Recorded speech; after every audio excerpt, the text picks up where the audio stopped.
नमस्कार बच्चों। अगर हमारे कोई मित्र देख रहे हैं तो उसको भी हमारा नमस्कार। हम लोग कक्षा 6 के इतिहास को पढ़ रहे थे। कल कुछ पढ़े थे, उसमें से इतिहास का जैसे कक्षा 6 में संक्षिप्त परिचय पढ़ रहे थे। संक्षिप्त परिचय में हम लोग कल पढ़ चुके थे इतिहास क्या है, इतिहास हम लोग क्यों पढ़ते हैं, इतिहास के काल निर्धारण के बारे में भी हम लोग कुछ पढ़ चुके थे कि इतिहास जैसे इतिहास का विवरण कहाँ से मिलता है, इन चीज़ों के बारे में। तो इतिहास का विवरण कहाँ से मिलता है, कल इसके बारे में जो हम लोग पढ़े थे, कुछ अलिखित विवरण है जिसे हम लोग कहते हैं प्रागैतिहासिक काल। जिस काल का हमें कोई लिखित विवरण नहीं मिलता, वर्णन नहीं मिलता है, उसे हम लोग पाषाण युग भी कहते हैं। दूसरा लिखित वर्णन। लिखित वर्णन जब इतिहास को समझने के लिए ऐतिहासिक काल को, इतिहास को जब समझना होगा, ऐतिहासिक काल को हम 3 भागों में बांट देते हैं। 3 भागों में बांट देते हैं। तो एक प्राचीन युग, मध्य युग, आधुनिक युग। प्राचीन युग, मध्य युग और आधुनिक युग। इस आधार पर इतिहास को हम 3 भागों में बांट देते हैं। 3 भागों में बांटकर हम इतिहास को समझते हैं।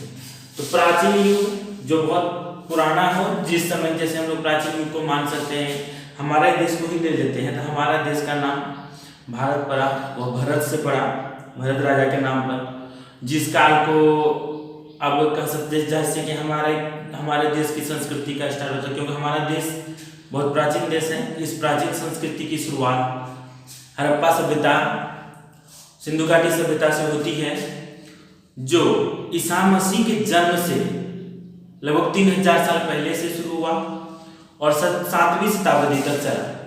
यानी कि शताब्दी मतलब 100 साल, ये कह सकते हैं कि लगभग 1000 साल, 1000 वर्ष तक हमारा प्राचीन काल हुआ। उसके बाद मध्यकाल की शुरुआत हुई, जो 17वीं 18वीं शताब्दी तक चली। उस समय तक मध्यकाल, जिस समय के हमारे यहाँ से अंग्रेजों का शासन, मुगलों का शासन भारत में रहा, उसको हम लोग मध्य युग कह सकते हैं। उसके बाद अभी जो हम लोग चल रहा है, अभी वर्तमान तक, उस समय से अभी तक कह सकते हैं आधुनिक युग। इसको हम लोग प्राचीन इतिहास कह सकते हैं, मध्ययुगीन इतिहास कह सकते हैं, आधुनिक इतिहास कह सकते हैं। तो यह ऐतिहासिक विवरण, इतिहास का विवरण हम लोग को यह 2 प्रकार से मिलता है। एक अलिखित, जिसको जिस समय का कोई लिखित विवरण नहीं है, और दूसरा लिखित विवरण को 3 भागों में बांट जाता है। 3 तरह से इस इतिहास का हम लोग अध्ययन करते हैं: प्राचीन कालीन इतिहास, मध्यकालीन इतिहास, आधुनिक इतिहास। तो इस अवधि में जो समय हुआ, उस समय को हम लोग बांट के अध्ययन करते हैं। समय कब तक क्या था, कैसे था, कब से दिन की शुरुआत हुई, कब से यह कैलेंडर जो भी चल रहा है, कब से चल रहा है, इस कैलेंडर के अभी तक कितने दिन हुए, यह समय।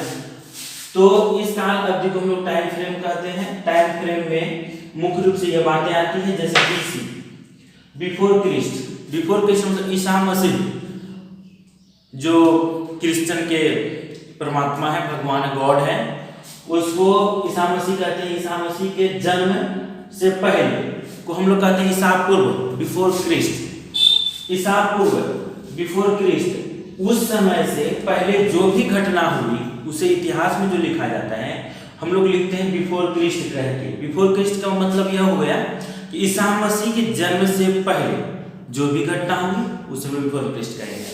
यानी ईसा मसीह के जन्म से 10 दिन पहले कोई घटना हुई, 10 दिन ईसा पूर्व, ऐसा कह सकते हैं। या 200 साल पहले हुई, 200 ईसा पूर्व। 500 साल पहले वो घटना हुई तो 500 ईसा पूर्व। इसे हम लोग बिफोर क्रिस्ट लिखते हैं। नेक्स्ट है AD, एनो डोमिनी। ईसा के पश्चात, मतलब ईसा मसीह का जन्म हुआ, उसके बाद जो भी घटना हुई उसे हम लोग कहते हैं एनो डोमिनी। मतलब कि उस समय जब ईसा मसीह का जन्म हुआ, ईसा मसीह के जन्म से जिस दिन ईसा मसीह का जन्म हुआ उस दिन हम लोग 1 तारीख, 1 महीना और ईस्वी भी 1 ऐसा रख दिए, क्योंकि उस दिन से कैलेंडर की हमारी शुरुआत हुई, जो अभी हम लोग उपयोग करते हैं, जनवरी, फरवरी, ये सब। तो एनो डोमिनी मतलब ईसा मसीह के जन्म से बाद की जो भी घटना हुई उसे एनो डोमिनी कहते हैं।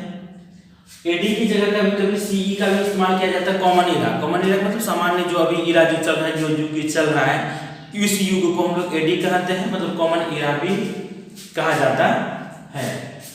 बीसी की जगह कभी कभी हम लोग बीसीई का उपयोग करते हैं, बिफोर क्रिस्ट इरा। बिफोर क्रिस्ट इरा मतलब बीसी जो बिफोर क्रिस्ट हुआ, बिफोर क्रिस्ट मतलब कि जन्म ईसा मसीह के जन्म से पहले, उसको before Christ, before common era कहेंगे। और बिफोर कॉमन इरा इसलिए कहेंगे, सॉरी, बिफोर कॉमन इरा इसलिए कहेंगे क्योंकि जो हमारा ये कॉमन इरा है, एनो डोमिन है, उससे पहले जो भी घटना हुई उसको हम लोग क्या कहेंगे, बिफोर कॉमन इरा। मतलब कि यह युग जो चल रहा है, इरा मींस युग, यह युग जो चल रहा है, कॉमन युग जो चल रहा है, इससे पहले जो भी घटना हुई उसे बिफोर कॉमन इरा कहेंगे।